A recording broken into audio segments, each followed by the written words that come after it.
दरवाजा खोलो। तुम्हें मालूम है तुम किसके खिलाफ जा रहे हो?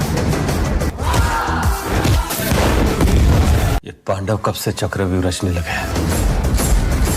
हेलो दोस्तों, वेलकम टू प्राइम बॉक्स। तो अजय देवगन की मूवी रेड 2 के 9वें दिन की बॉक्स ऑफिस कलेक्शन रिपोर्ट आ चुकी है। शुक्रवार को इस मूवी ने भारत में 100 करोड़ रुपए का नेट कलेक्शन कंप्लीट कर लिया है। इसी के साथ ये अजय देवगन की करियर की 16वीं मूवी बन चुकी है जिसने 100 करोड़ रुपए कमाए हैं। और सबसे ज्यादा 100 करोड़ रुपए की मूवी देने वाली लिस्ट में अजय देवगन तीसरे नंबर पर है। पहले नंबर पर सलमान खान है जिन्होंने 18 फिल्में दी हैं 100 करोड़ रुपए कमाई वाली। अक्षय कुमार दूसरे नंबर पर, उन्होंने 17 फिल्में दी हैं। और अजय देवगन उसके बाद में आते हैं जिन्होंने 15 फिल्में दी हैं। शाहरुख खान भी इस लिस्ट में अजय देवगन से पीछे हैं, उन्होंने सिर्फ 10 मूवी दी है जिसने 100 करोड़ रुपए से ऊपर की कमाई करी है। तो इस तरह से अजय देवगन की फिल्मोग्राफी में एक और 100 करोड़ मूवी जुड़ चुकी है। बात करते हैं इसके शुक्रवार के बॉक्स ऑफिस कलेक्शन के बारे में। शुक्रवार को इस मूवी ने 5 करोड़ 25 लाख रुपए के करीब कमाई करी और थिएटर में इसकी ऑक्यूपेंसी रही 12% के करीब, जो गुरुवार को 11% के करीब थी। इसी के साथ इसने भारत में 100 करोड़ रुपए का नेट कलेक्शन कर लिया और दुनिया भर में 138 करोड़ रुपए का ग्रोस कलेक्शन कर लिया, जिसमें इंडिया से बाहर इसने 17.5 करोड़ रुपए कमाए हैं। और साथ ही 2025 में 100 करोड़ रुपए कमाने वाली ये चौथी मूवी बन चुकी है। 50-60 फिल्में आ चुकी है अब तक पिछले 5-6 महीनों में, लेकिन सिर्फ 3 मूवीज ऐसी हैं जिन्होंने 100 करोड़ रुपए की कमाई करी थी। एक तो थी छावा जिसने 3 दिन में 100 करोड़ रुपए कमाए थे, दूसरी थी स्काई फोर्स जिसने 8 दिन में 100 करोड़ रुपए कमाए थे, सिकंदर ने 10 दिन में 100 करोड़ रुपए कमाए थे, रेड 2 ने 9 दिन में 100 करोड़ रुपए कमा लिए। मतलब इसने सिकंदर का रिकॉर्ड भी तोड़ दिया है। तो अब कुल मिलाकर सिर्फ 4 मूवी ही ऐसी है जिन्होंने 2025 में 100 करोड़ रुपए से ऊपर की कमाई करी है। वैसे मैं उम्मीद कर रहा था केसी चैप्टर 2 से कि वो भारत में 100 करोड़ रुपए कमाएगी, बट जब से रेड 2 आई है तब से उसका कलेक्शन ही नहीं हो पा रहा है। अब आज रेड 2 का सेकंड फ्राइडे भी था। अगर सेकंड फ्राइडे के रिकॉर्ड्स की बात करें तो केसी चैप्टर 2 ने सेकंड फ्राइडे को 4 करोड़ 5 लाख रुपए कमाए थे, स्काई फोर्स ने 3 करोड़ रुपए कमाए थे, जाट ने 4.25 करोड़ रुपए कमाए थे, सिकंदर ने तो सबसे कम कमाए थे सिर्फ 30 लाख रुपए करीब। तो यहाँ पर क्लियर कट विनर है रेड 2 जिसने 5 करोड़ 25 लाख रुपए तक की कमाई करी है। और भाइयों, जैसे कि आपको पता है कि रेड 2 का एक सप्ताह थिएटर में कंप्लीट हो चुका है, तो पहले सप्ताह में इसने 96 करोड़ रुपए के करीब कमाई करी थी। और इस चीज में भी इसने केसी चैप्टर 2 स्काई फोर्स जाट को हरा दिया। केसी चैप्टर 2 ने पहले हफ्ते में सिर्फ 46 करोड़ रुपए कमाए थे, स्काई फोर्स ने 86 करोड़ रुपए कमाए थे और जाट ने 61 करोड़ रुपए कमाए थे। रेड 2 ने 96 करोड़ रुपए कमाकर छावा और सिकंदर के बाद में 2025 में सबसे ज्यादा कमाई करी है। तीसरे नंबर पर है इस लिस्ट में वो। और साथ ही बात करें इसमें अजय देवगन की खुद की फिल्मोग्राफी की, तो इसमें इसने बोल बच्चन, शिवाय और सिंघम के लाइफ टाइम कलेक्शन को बीट कर दिया है। तीनों ने ही 100 करोड़ रुपए की कमाई करी थी,